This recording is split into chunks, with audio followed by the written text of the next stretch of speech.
Ừ. Nhìn Bệnh ra này thật. con nào mất chi thì con nào thua luôn. Đấy. Con này mất chi rồi. Kệ. Cái nào thua. Mà ngựa đánh nhìn thôi. Nhưng mà cá chứ. Cá chưa?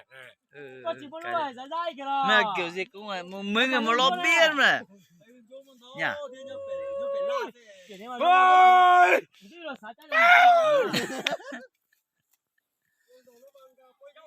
Rồi, đó đi. Mệt rồi. Ta, có tôi chỉ này, có tôi lên từ nhiều à? Một chữ tôi thấy chưa? Mày.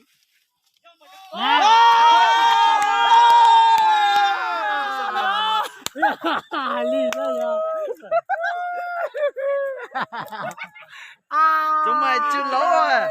Chúng mày chưa lỗ rồi. Chúng mày chưa lỗ rồi.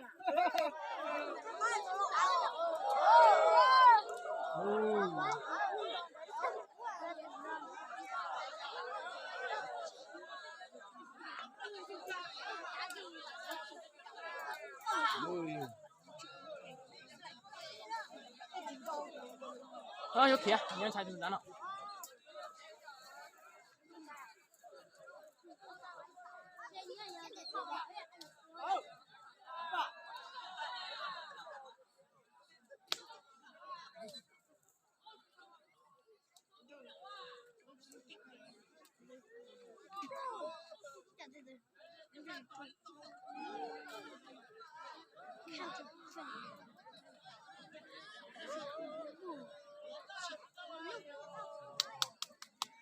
你也是呢。Hai đầu tông à! Rồi, lên cao là bé đó.